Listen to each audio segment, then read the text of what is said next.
ഇന്ന് നടത്താനിരുന്ന കീം ഫലപ്രഖ്യാപനം മാറ്റിവെച്ചു. ആർ ശ്രീജിത്ത് ഉണ്ട് തിരുവനന്തപുരത്ത് വിവരങ്ങളുമായി. ശ്രീജിത്ത്, എന്താണ് സംഭവിച്ചത്? എന്തുകൊണ്ടാണ് കീം പരീക്ഷാ ഫലപ്രഖ്യാപനം ഇന്നില്ലാത്തത്? വിവരങ്ങൾ എന്തൊക്കെയാണ്?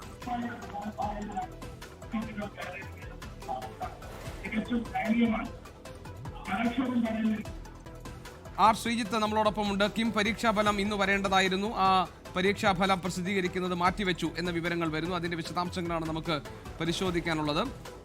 അതിന്റെ വിവരങ്ങൾ നൽകാൻ ആർ ശ്രീജിത്ത് നമ്മളോടൊപ്പം ചേരും. കേരളത്തിലെ വിവിധ പ്രൊഫഷണൽ കോഴ്സുകളിലേക്കുള്ള പ്രവേശന പരീക്ഷയാണ് KEAM. Kerala engineering architecture medical എന്ന എക്സാം. സംസ്ഥാനത്ത് എഞ്ചിനീയറിംഗ് ആർക്കിടെക്ചർ മെഡിക്കൽ കോളേജ് കോഴ്സുകളിലേക്കുള്ള പ്രവേശനം ഈ പരീക്ഷയിലൂടെയാണ് നടക്കുന്നത്. ഈ പരീക്ഷയുടെ ഫലം ഇന്ന് വരാനിരുന്നതാണ്. പ്രവേശന പരീക്ഷാ കമ്മീഷണറേറ്റാണ് ഈ പരീക്ഷ നടത്തുന്നത്.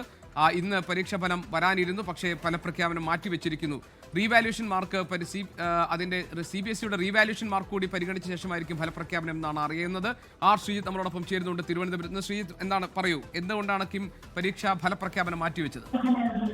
GK ഉന്നത വിദ്യാഭ്യാസ മന്ത്രി റോജി എം ജോൺ ഇന്ന് വൈകുന്നേരമാണ് കീമിന്റെ പ്രവേശന പരീക്ഷയുടെ ഫലപ്രഖ്യാപനം നടത്താനിരുന്നത്. എന്നാൽ CBSE +2 മൂല്യനിർണ്ണയ പരീക്ഷാഫലം ഇന്നലെ രാത്രിയോടെയാണ് പ്രഖ്യാപിച്ചത്. മാർക്ക് വിവരങ്ങൾ ഓൺലൈനായി സമർപ്പിക്കാൻ ഇനിയും സാവകാശം വേണമെന്ന് വിദ്യാർത്ഥികളും രക്ഷിതാക്കളും ആവശ്യപ്പെട്ടു. അത്തരത്തിലുള്ള ആശങ്ക കണക്കിലെടുത്താണ് ഫലപ്രഖ്യാപനം നീട്ടിവെച്ചത്. എന്തായാലും മാർക്ക് ഈ CBSE പുനർമൂല്യനിർണ്ണയവുമായി ബന്ധപ്പെട്ട മാർക്ക് എൻട്രി ചെയ്യാനുള്ള സാവകാശം അനുവദിച്ച ശേഷം 26-ാം തീയതി ഫലപ്രഖ്യാപനം നടത്താനാണ് ഇപ്പോഴത്തെ ആലോചന. എന്തായാലും ഈ മാർക്ക് എൻട്രി ചെയ്യാനുള്ള സാവകാശം നൽകാൻ പ്രവേശന പരീക്ഷാ കമ്മീഷണർക്ക് ഉന്നത വിദ്യാഭ്യാസ മന്ത്രി റോജി എം ജോൺ നിർദ്ദേശം നൽകിയിട്ടുണ്ട്. എല്ലാവർക്കും അവസരം ഒരുക്കുന്നതിന് വേണ്ടിയാണ് ഈ ഇത്തരത്തിലൊരു സാവകാശം നൽകിയതെന്നാണ് മന്ത്രിയുടെ വിശദീകരണം. എന്തായാലും 26-ാം തീയതി ഫലപ്രഖ്യാപനം നടത്താനാണ് ഇപ്പോഴത്തെ ആലോചന. ശ്രീജിത്ത്, ഏതാണ്ട് 1,00,000-ഓളം വിദ്യാർത്ഥികളാണ് ഇത്തവണ കീം പരീക്ഷ എഴുതിയിട്ടുള്ളത്. മാത്രമല്ല, എഞ്ചിനീയറിംഗ് റാങ്ക് ലിസ്റ്റ് തയ്യാറാക്കുന്നത് ഈ പരീക്ഷയിലെ മാർക്കും അതുപോലെ +2 പരീക്ഷയുടെ മാർക്കും 50:50 എന്ന അനുപാതത്തിൽ പരിഗണിച്ചുകൊണ്ടാണ്. അതുകൊണ്ട് ഈ CBSEയുടെ പുനഃപരീക്ഷാ ഫലം അല്ലെങ്കിൽ അതിന്റെ റീവാല്യൂഷൻ മാർക്ക് കൂടി വന്ന ശേഷം കീം പരീക്ഷാഫലം പ്രഖ്യാപിക്കുക എന്ന് പറയുമ്പോൾ അത് കൂടുതൽ വിദ്യാർത്ഥികൾക്ക് അവസരമൊരുക്കാൻ കഴിയും എന്ന കാരണം സർക്കാരിന് പറയാം, അല്ലേ? തീർച്ചയായും GK അതുതന്നെയാണ് ഈ ഫലപ്രഖ്യാപനം നീട്ടിവെച്ചതിന്റെ പ്രധാനപ്പെട്ട ഉദ്ദേശവും. CBSEയുടെ ഈ റീവാലുവേഷന്റെ റിസൾട്ട് ഇന്നലെ രാത്രിയോടെയാണ് വന്നത്.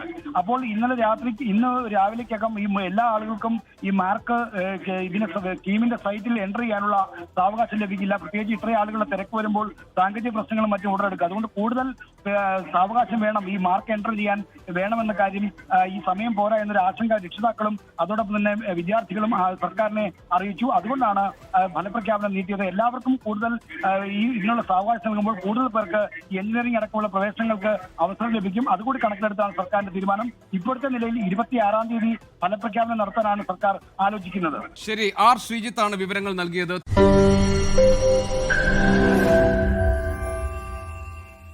ലോകത്തെവിടെയായാലും ഏത് സമയത്തും 24 വാർത്തകളും ഓഗ്മെന്റഡ് റിയാലിറ്റി പാക്കേജുകളും എക്സ്പ്ലെയിനറുകളും വിശദമായി കാണാൻ ഞങ്ങളുടെ YouTube ചാനൽ നിങ്ങൾക്ക് സബ്സ്ക്രൈബ് ചെയ്യാം.